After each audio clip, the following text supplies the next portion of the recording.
So there's a safari vehicle behind me, and that's because on the other side of the safari vehicle is a jaguar, and the jaguar's sleeping in the woods right now, but we stopped to have a snack, and so we're all hiding behind this vehicle while we have our snacks, hoping that we don't become a snack for a jaguar. The reason that I'm out here in the Pantanal in Brazil with natural habitat, not a sponsorship, I just love the company, is that I am testing the Sony a7cR. The Sony a7cR is sort of like a bulldog version of the Sony a7R5. It's got the same sensor as the Sony a7R5, but it's in this compact little body. There are definitely compromises in this body, but that said, the a7cR is still, for my money, the absolute best travel camera that you can get right now, bar none. It takes the high-resolution backside illuminated sensor of the a7R5, and it puts it inside a much smaller travel body. In fact, I've got the silver model right now, and the great thing about the silver model is that it doesn't look like a fancy camera. You've got this tiny camera, but you have some of the best autofocus recognition ever made in this camera, and it just looks like a consumer little camera. In fact, you could just put a tiny lens on the front of it, like I did when I walked around in Sao Paulo, and it doesn't look like you've got a professional camera at all.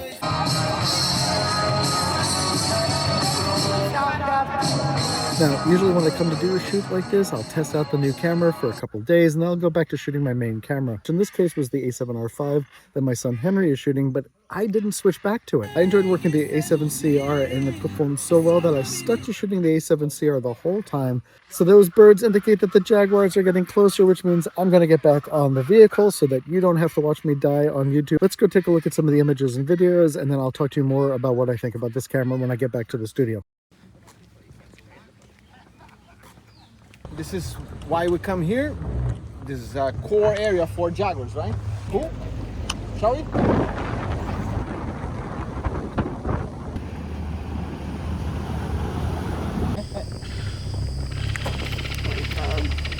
Well,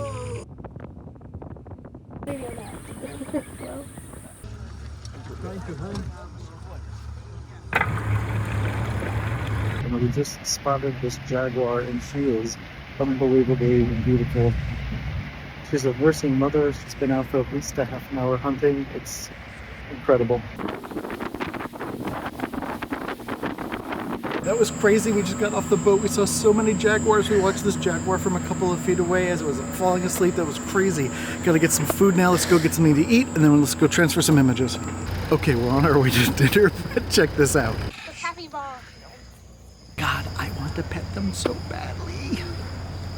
I'm back in the studio now after I spent nearly 2 weeks shooting with the a7cR in Brazil, which is a really long time in pre-release camera testing. I also have a lot of experience with the a7R5. I own one of those, so I have a lot of thoughts about this camera. It's definitely not perfect, but I'll tell you why I think it's such a good camera. I'm going to say a bunch of nice things about this camera and then a bunch of not so nice things about this camera. The a7cR is the a7R5 in a small travel-friendly package. Or look at it another way, it's an a7R5 for about $1,000 less. It's got the same AI-based autofocus system as the a7R5. It's got the same video quality of the a7R5. It also has the same battery as the a7R5, which is really important in a travel camera. But that doesn't mean it's perfect. In fact, a few things about the a7cR drove me incredibly crazy, and one of them will make some people avoid this camera altogether.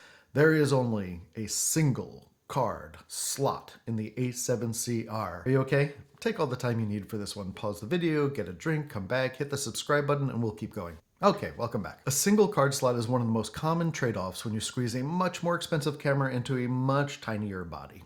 Usually a single card slot in a travel camera isn't something that bothers me much. I've been photographing with professional digital cameras since I had the Nikon D1 in 1999, and that time I've had 5 card failures. That's a problem with a memory card once every 4.6 years, and only one of those was a problem where I lost all of the data on the card. The other 4 were instances where the card stopped writing and stopped displaying images, but the photos and the videos were fine on the card and could be easily recovered. One of those instances happened on this trip. I only noticed a problem with the card when I was trying to switch from photo to video in the camera, and it warned me that it was still processing images and I'd have to wait. I tried to play back images there in the boat, but the camera wouldn't read the card. I swapped quickly to one of the many cards I brought with me on the trip, and then when I got back to my room, I found that it had like die, but not like die. It just so happens that your friend here is only mostly dead. So do what you'd like with that information. If you shoot a single card slot camera right now, you're no worse off with this camera, but you're also no better off either. I've always owned travel cameras. Each of these were small and unassuming, but took fantastic images, at least for their era. But they've never been my perfect camera. All I want is the perfect camera. I think a travel camera needs a high-resolution sensor big enough to crop images without losing much detail, autofocus good enough to rarely miss shots, and a frame rate fast enough to capture whatever action is in front of me. I also need ergonomics that make it comfortable to use, and a body small enough that it won't really be noticed when I'm walking around somewhere where I don't want people to see I've got an expensive camera. In the last few years, I've added the ability to take great video to this dream camera list, but the Sony a7cR hits all of these for me, except for ergonomics, which I will get into in the section about things that I dislike about this camera. Sony also released the a7C II, and it's a nice camera, and it's better at low light conditions than the a7cR, but personally I'd rather have the extra crop ability of the high-res sensor and the extra reach of that, and I'll show you why in a minute.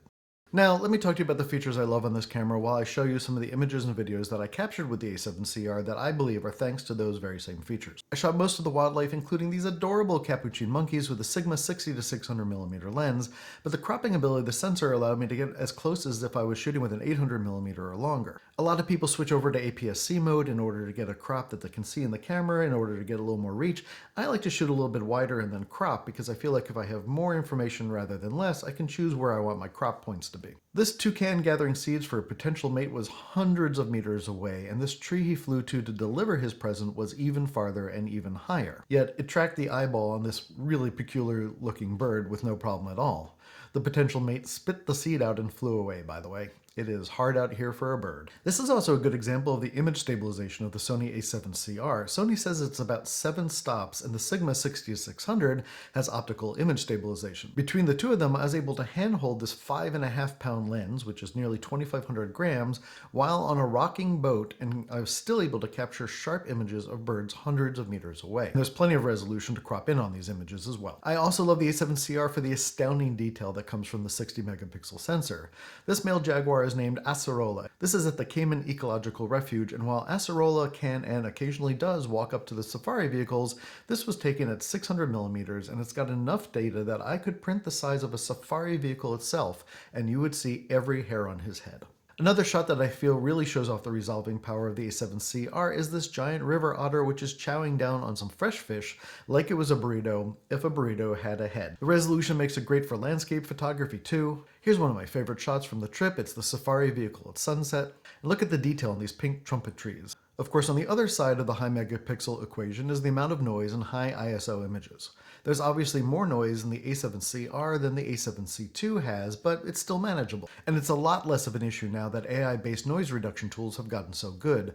I sometimes use Luminar Neo for my noise reduction, and I will link to a Luminar Neo video that I made down here. And now there's amazing AI-based noise reduction in Lightroom where it's possible to bring back a lot of information and get rid of a lot of the noise. But it's still no slouch when it comes to low light. Here's an ISO 1250 shot with the Sony 2470 GM2 at 1/30th of a second.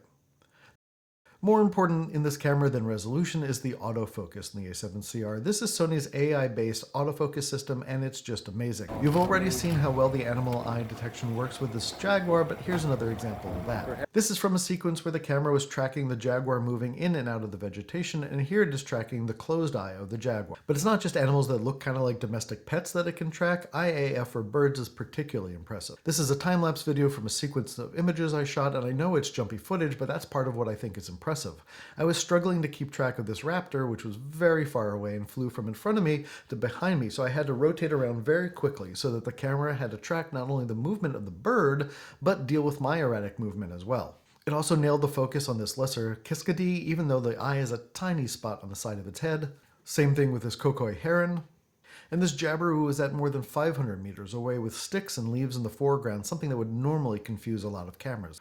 Then there's this raptor eating what's left of a frog, and this bird eating a lot of a frog, and this adorable caracara that came to say hello outside my room in the mornings. And it stayed locked on the caracara even when the vulture popped into the frame. These guys were leaving, by the way, because a jaguar was in the bush nearby. Here's a jabiru and a chick that had picked out hundreds of meters away at sunset. And this bird is a yellow-bellied Cessna. Alright, it's not a bird, obviously, but it's an example of the plane detect autofocus. Look at that.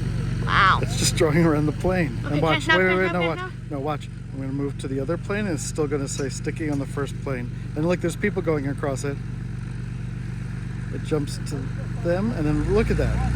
Oh, here we go. Some other autofocus examples were with this anteater, which is like if you took a horse and an elephant and smushed them together with an Afghan dog, or an Afghan rug, either way. It also had no problem picking out the eye on this scary-ass prehistoric monster. As I mentioned, these cameras can shoot in the 10-bit HEIF or HEIF format, but it can also shoot in a smaller 8-bit format as well. The other thing that this camera has, and now I think is vital to a good travel camera, is the ability to record in multiple RAW sizes.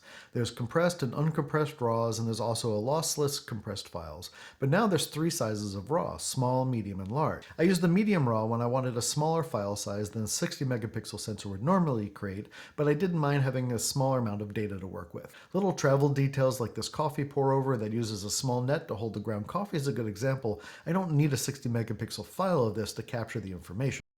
For video shooters, this is a powerhouse with robust 4K recording, breathing compensation, subject recognition, autofocus, power over USB for continual shooting, separate menus for photo and video settings, and so much more. The only thing I wish it had on the video side was a full-size HDMI port, but this is something I'm not really upset about. Some other things I particularly like about this are the full-size battery and the good battery life and the comfortable grip. At least it's comfortable for a small camera.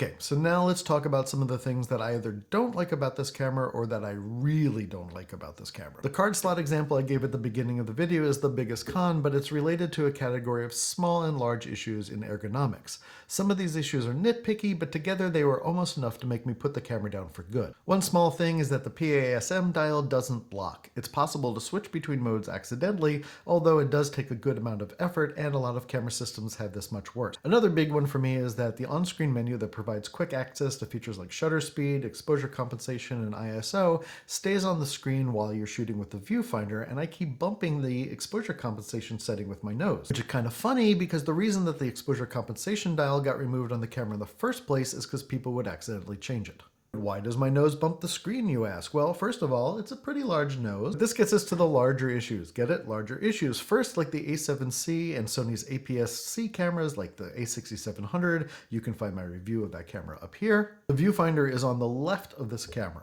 This design allows for smaller cameras, as a viewfinder in the middle kind of has to move up to be out of the way of the lens mount hardware. So the EVF is designed to keep the body small, but a side-mounted EVF is such a bad shooting experience. It's particularly bad on the A7cR because the EVF resolution is so low, and because the effective size of the EVF is much smaller than a central mounted finder that's bigger, like on the A7R5. This gets me to a bigger problem, which is that there is no joystick on the back of the camera. I will say this also with every camera review. On a camera without a joystick, put a joystick on every camera. They are so valuable, they should be ubiquitous in photography. Now you can say AF should be good enough to pick out your subject, and we're getting close to the time when AF can pick out just about anything you might want to photograph. But when you want to pick out one subject from a group of subjects, you need to be able to place the AF selector box over the one subject you want.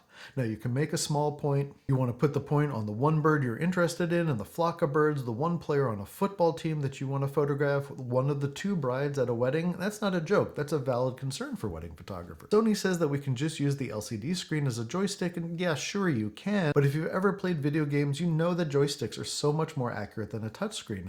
That's why every video game system has a joystick, and why even touchscreen systems like the Switch and like the iPhone have joysticks that are available. It took me a long time, but I finally got the LCD screen set up to almost kind of be able to use it. I set the top right quarter of the screen to be a focus point touchpad with relative but not absolute tracking, and I had a main center point as the default autofocus detection point. And it still did not work as well as a joystick, by far. Oh, one funny thing about ergonomics, Sony also provided this utterly ridiculous little grip extender, which I don't understand, but that's it.